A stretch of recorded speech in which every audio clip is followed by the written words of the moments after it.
Welcome to another blog of Tanima's day out. তো আজকে সন্ধ্যাবেলা একটু বেরিয়েছিলাম আমি। আজকে কোনো ডেস্টিনেশন নেই আমি আমার মেয়েকে নিয়ে বেরিয়েছিলাম, আমার হাজব্যান্ডও গেছিলো।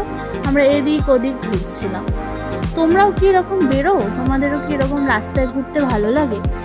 আমাদের তো যখন মেয়ে হয়নি তখন আমরা দুজনে রেগুলার এরকম ঘুরতাম। এখন আর অতটা সময় হয়ে ওঠে না মেয়ের জন্য, ওকে নিয়েই থাকি সব সময়।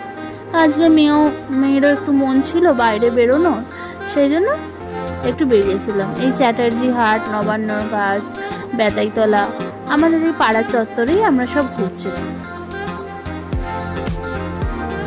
কেমন লাগলো ভিডিওটা অবশ্যই জানাবে আমাকে। লাইক সাবস্ক্রাইব করতে ভুলো না। আজকের মতো এখানেই শেষ করছি। বাই।